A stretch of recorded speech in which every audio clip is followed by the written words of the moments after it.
Assalamu alaikum. This video lecture is in continuation of our previous lecture of biopharmaceutics. तो जो हम इसमें पढ़ रहे थे वो ये था कि absorption of drug in gastrointestinal tract, ठीक है। तो उसके अंदर बेसिकली हम जो बात कर रहे थे, हम फिज़िकल फैक्टर्स की बात कर रहे थे कि वो कौन कौन से फिज़िकल फैक्टर्स हैं जो जीआईटी के अंदर जो ड्रग की एब्जॉर्प्शन हो रही होती है उस पर इन्फ्लुएंस कर रहे होते हैं, ठीक है। तो फर्स्ट फैक्टर हमने देखा था ड्रग का पार्टिकल साइज़। ड्रग के पार्टिकल साइज़ को समझने के लिए हमें ज़रूरी है सीखना कि नॉइस व्हिटनी इक्वेशन क्या है, ठीक है। तो हमने उसको प्रीवियस लेक्चर में बहुत डिटेल के अंदर देखा कि कौन से फैक्टर्स हैं जो कि ड्रग के पार्टिकल साइज़ को इन्फ्लुएंस कर रहे हैं और जिसकी वजह से ड्रग का जो है एब्जॉर्प्शन पे इफ़ेक्ट आता है इन जीआई ट्रैक्ट। अच्छा, उसके अलावा हमने सरफेस एरिया देखा था, डिफ्यूजन कोफिशिएंट देखा था, ये सब नॉइस व्हिटनी इक्वेशन का पार्ट था, ठीक है। अच्छा, आज जिसकी हम बात करेंगे वो है सॉल्युबिलिटी। Solubility pH profile. अगर हम बात करें इसकी तो इसमें यह है कि बेसिक ड्रग्स जो होती हैं ना वो डिज़ोल्व होती हैं मोर रैपिडली इन एसिडिक मीडियम, ठीक है। ये एक जर्नल सी बात है, इसको आप अपने माइंड में रखें और फिर हम इसको आगे लेके चलते हैं। अगर हम बात करें वीकली एसिडिक ड्रग्स की, ठीक है, rate of dissolution increase in basic medium. तो वीकली एसिडिक ड्रग का जो डिसोल्यूशन का रेट है, यानी किस रफ्तार से वो डिज़ोल्व होंगी किसके अंदर, बेसिक मीडियम के अंदर, वो क्या है, ज़्यादा है, इंक्रीज़ है, ठीक है। डिसोल्यूशन इंक्रीज़ है इन बेसिक मीडियम, किसका, वीकली एसिडिक ड्रग का। एक पॉइंट ये हो गया। और एट द एलिवेटेड पीएच, या फिर ज़्यादा पीएच पे, बड़ी हुई पीएच पे, ठीक है। ज़्यादा पीएच हम किस चीज़ को कहते हैं, बेसिक पीएच को ही कह रहे होते हैं, ठीक है। बड़ी हुई पीएच होना मीन्स बेसिक पीएच, यानी जो हमारे पास वीकली एसिडिक ड्रग्स होंगी वो मोर रेडली डिज़ोल्व होंगी या डिसोल्यूशन उनका ज़्यादा होगा किसमें, बेसिक मीडियम में या फिर एलिवेटेड पीएच पे, अगर दूसरी ज़बान में बोलें तो, ठीक है। As the drugs moves from the stomach. अब हम बात कर रहे हैं absorption of drug in GIT. अब हमने ड्रग ली, ड्रग गई कहाँ पे, स्टमक में। अब स्टमक से ड्रग जा रही है कहाँ, इंटेस्टीन के अंदर। तो क्या होगा, स्टमक का पीएच क्या है, एसिडिक है। अब ड्रग हमारी मूव करके कहाँ जा रही है, इंटेस्टीन के अंदर, ठीक है। As the drug moves from the stomach to the intestine the rate of dissolution increases, ठीक है। तो उसका जो डिसोल्यूशन का रेट है वो बढ़ेगा, ठीक है। अब हम बात कर रहे हैं बेसिक ड्रग्स का, कौन सी, वीकली बेसिक। ये तो हो गया वीकली एसिडिक का।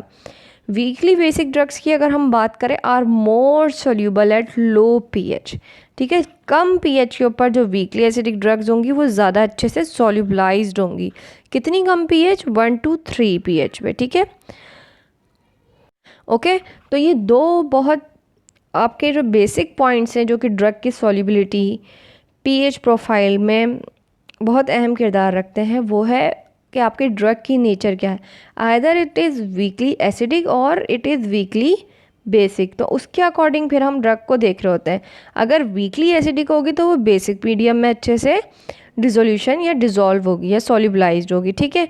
अगर वीकली एसिडिक होगी तो ठीक है, तो वो बेसिक में अच्छे से हो रही है। और अगर हमारी ड्रग जो है वो वीकली बेसिक है तो वो लो पीएच यानी एसिडिक मीडियम के अंदर अच्छे से सॉल्युबल हो सकती है। नेक्स्ट हम बात करते हैं सॉल्ट फॉर्मेशन की, ठीक है। अब हमारे पास एक ड्रग है, वो क्या है, वीकली एसिडिक है। वीकली एसिडिक ड्रग कहाँ गई, हमारे पास स्टमक में गई। स्टमक का पीएच 1 to 3, 1 से लेके 3 तक है, ठीक है, हमने कंसिडर किया। देन हमारे पास ड्रग स्टमक से अब कहाँ जा रही है, ब्लड के अंदर जाने के लिए। उसने क्या करेगी, यहाँ पे मैं इसको थोड़ा ड्रॉ करके आपको समझा देती हूँ, ठीक है। ये आपके पास है वीकली एसिड ड्रग ना, ये कहाँ जा रही है, आपके स्टमक के अंदर, ठीक है। इसका पीएच लो पीएच होता है स्टमक में 1 से 3 तक, ठीक है। यहाँ से अब उसको जाहिर सी बात है स्टमक से आगे कहाँ जाना है, ब्लड में जाना है। तो आपका जो वीकली एसिडिक ड्रग है इसके इर्द गिर्द ये कह लें आप एक लेयर टाइप बनेगी, ठीक है। ये लेयर बनेगी, डॉटेड लेयर जो मैं बना रही हूँ ना, इस तरह से। अच्छा, अंदर वीकली एसिडिक ड्रग है, बाहर लेयर बन गई। बेसिकली ये लेयर जो होगी ना इसकी, ठीक है, ये कहलाएगी क्या चीज़, माइक्रो क्लाइमेट पीएच। ठीक है, माइक्रो क्लाइमेट पीएच। अगर हम इसकी बात करें, the rate of the dissolution depends on the intrinsic solubility and the pH of the dissolution layer is called the microclimate pH। ठीक है,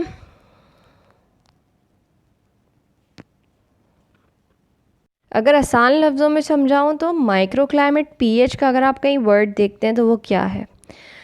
बेसिकली माइक्रोक्लाइमेट पीएच में क्या होता है, जो आपके पास ड्रग है वो क्या बना लेती है, डिसोल्यूशन लेयर या डिफ्यूजन लेयर भी कह सकते हैं। ठीक है, उसके इर्द गिर्द बन गई।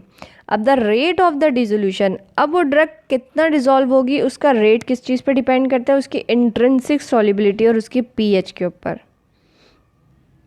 ठीक है, अब ये जो अंदर ड्रग थी ना, ये कितना डिज़ोल्व होगी, किस रेट से डिज़ोल्व होगी, ये डिपेंड करता है, ये जो इसकी लेयर बन गई ना इर्द गिर्द, यानी इसकी माइक्रो क्लाइमेट पीएच के ऊपर डिपेंड करता है कि ड्रग किस रेट से जो है वो डिज़ोल्व होगी। ठीक है, if we increase the micro climate pH up to 5 to 6 then the drug rate of dissolution increase. अब थोड़ा सा इस चीज़ को समझें। मैंने बोला अगर मैं इस ड्रग का, वीकली एसिडिक ड्रग थी, ठीक है, इस ड्रग का पीएच जो है वो ये वीकली एसिडिक ड्रग थी, इसका जो इर्द गिर्द ये माइक्रो क्लाइमेट बना है इस लेयर की, अगर मैं पीएच बढ़ा दूँ, पीएच बढ़ाने का मतलब क्या समझाया था मैंने कि बेसिसिटी की तरफ ले जाएं। ठीक है, इसका जो माइक्रो क्लाइमेट लेयर है इसको हम बेसिसिटी की तरफ लेके जा रहे हैं। कितना बेसिसिटी की तरफ मैं लेके जाना चाह रही हूँ इसको, अप टू 5 to 6। ठीक है, 5 से 6 तक।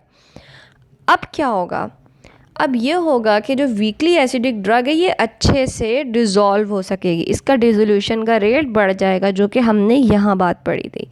ठीक है, तो ये उसकी एक वर्ड था माइक्रो क्लाइमेट पीएच का, जो कि आप बुक में भी देखेंगे, तो उसको थोड़ा सा यहाँ पे क्लियर करना था कि माइक्रो क्लाइमेट पीएच होता क्या है।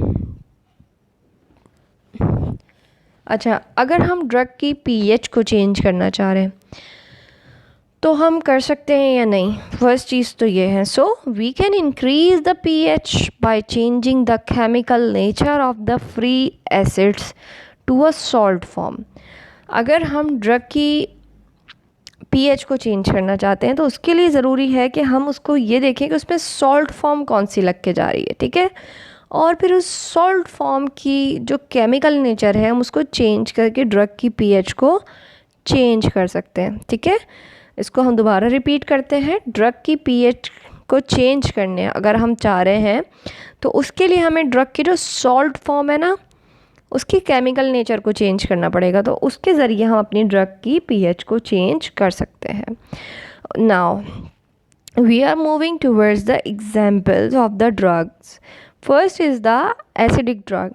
एसिडिक ड्रग्स की अगर हम बात करें, इन naproxens diffusion layer present when we add sodium ions. It neutralizes anions. So due to the neutralization pH changes, the pH will be increased. ठीक है, अच्छा इसमें होता क्या है, इसमें बेसिकली ये है कि हमारे पास नेफ्रोक्सिन है, तो जो नेफ्रोक्सिन है ना उसके अंदर क्या है, हमारे पास नेफ्रोक्सिन में एनाइंस हैं। ठीक है, यानी नेगेटिव आइंस हैं। ठीक है, अब जब हम इसमें सोडियम को ऐड करवा देते हैं यानी पॉजिटिव आइंस को, तो ये नेगेटिव पॉजिटिव एक दूसरे को क्या कर देंगे, न्यूट्रलाइज्ड कर देंगे। जब ये न्यूट्रलाइज कर देंगे एक दूसरे को तो इसके नतीजे में क्या होगा, जो पीएच होगी ना हमारे पास इस ड्रग की वो बढ़ जाएगी। ठीक है, now we are moving towards basic drug. Basic drug में हमारे पास जो एग्जाम्पल है वो है क्लोरप्रोमाजीन HCl। क्लोरप्रोमाजीन HCl की अगर हम बात करें तो ये हमारे पास कैटाइन है। ठीक है, नेफ्रोक्सिन हमारे पास एनाइन थी और क्लोरप्रोमाजीन हमारे पास क्या है, एक कैटाइन है।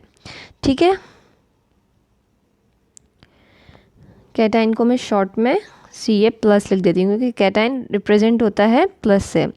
ठीक है, तो कैटाइन है क्लोरप्रोमाजीन, न्यूट्रलाइज किससे होगी? अब इसके साथ जो ये HCl लगा हुआ है ना यहाँ पे, ठीक है, क्लोरप्रोमाजीन के साथ HCl क्या होता है? नेगेटिव आयन है।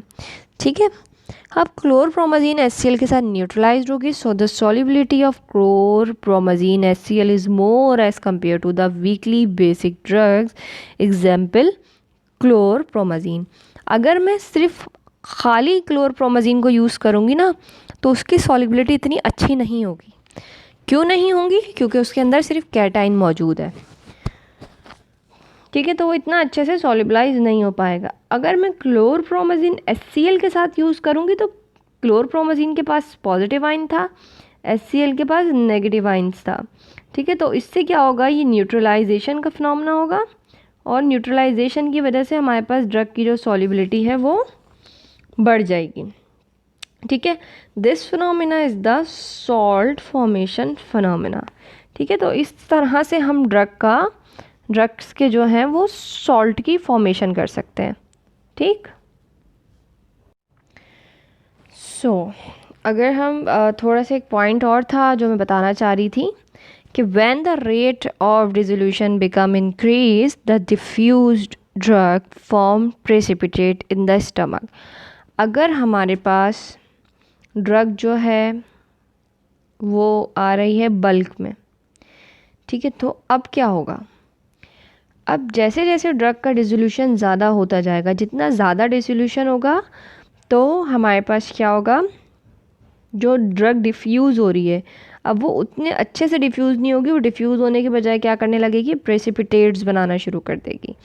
अच्छा, these precipitates are the fine particles. अब भी हमारे पास जो प्रेसिपिटेट्स होते हैं ये फाइन पार्टिकल्स की फॉर्म में होते हैं that increase the effective surface area. ठीक है, अब जो एक ड्रग हमारे पास नॉर्मल थी, अगर ये हमारे पास प्रेसिपिटेट बना लेगी, यानी इस तरह से डॉट डॉट ये प्रेसिपिटेट को शो कर रहा है, तो अब ये जो अब आप सरफेस एरिया नॉर्मली अगर मैं समझाने के लिए इजीली बताऊं तो देखिए, इसकी स्पेस देखें कितना स्पेस ले रहा है और ये स्पेस देखें कितनी स्पेस ले रहा है। ठीक है, तो अगर हम इसको वॉल्यूमाइज्ड भी करके देखें तो सरफेस एरिया यहाँ पे आप देख रहे हैं इस ड्रग का बढ़ गया। अगर मैं इसके पार्टिकल बना लूँ तो ये सरफेस एरिया ये ड्रग जो है अब ज़्यादा लेगी। ठीक है, तो जो अगर ये ड्रग प्रेसिपिटेट बनाएगी तब भी इसका सरफेस एरिया क्या होगा? बढ़ जाएगा। To which dissolution become increase. जितना ज़्यादा सरफेस एरिया उतनी ज़्यादा अच्छे से डिज़ोल्व होगी।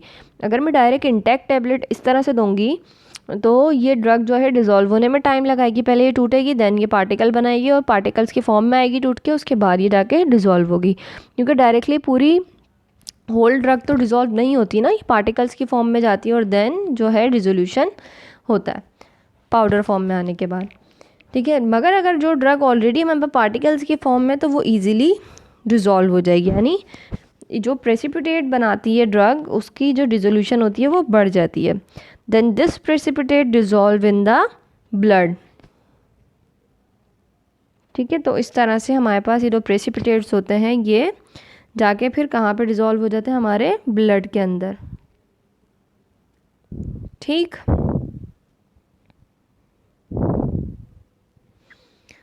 अच्छा, मैं आपको एक होमवर्क ये दूंगी कि मैंने जिस तरह से तो आपको एक एक एग्जांपल दी है एसिडिक ड्रग की, बेसिक ड्रग्स की जिसमें एनाइन है, कैटाइन्स हैं, तो इस तरह के आपको और भी एग्जांपल्स देखनी है कि कौन सी ड्रग्स हैं वो कौन से सॉल्ट्स के साथ जा रही है, क्या कैटाइन है उसमें, क्या एनाइन है और उसका डिसोल्यूशन किस तरीके से हो सकता है। ठीक है, अच्छा, और अगर हम सॉल्ट फॉर्मेशन की एक बात करें तो सॉल्ट फॉर्मेशन में हमने क्या देखा? एक वर्ड हमने देखा था इंट्रिंसिक सॉल्युबिलिटी। वो ये कि अगर आप जो है सॉल्ट को ऐड करवा देते हैं ड्रग में तो उसकी इंट्रिंसिक सॉल्युबिलिटी जो है वो पहले के मुकाबले में बढ़ जाती है। जैसे कि हमने एग्जाम्पल में देखा, एडिशन देखा था हमने क्लोरप्रोमाजीन का, मैंने जैसे आपको एग्जाम्पल बताई थी। अगर हम सिंगल क्लोरप्रोमाजीन दे रहे हैं तो उसका जो रिजोल्यूशन था वो इतना अच्छा नहीं था। अगर हम उसको HCl के साथ देते हैं कॉम्बिनेशन में, क्लोरप्रोमाजीन HCl पूरा सॉल्ट फॉर्म के साथ, तो उसका जो था रिजोल्यूशन ज़्यादा था as compare to the single chlorpromazine. ठीक है, तो यहाँ पे हम आज के लेक्चर को जो है वाइंड अप करते हैं। मैं ज़्यादा बड़ी वीडियोज़ इसलिए नहीं कर रही क्योंकि फिर वही समझने में भी थोड़ा सा मुश्किल होता है और थोड़ी बोरियत भी होने लगती है, तो इसलिए मैं पार्ट्स में आपको सारे फैक्टर्स बता रही हूँ। इंशाल्लाह in next video we will learn the polymorphism. Okay, till then take care yourself and अल्लाह हाफिज़।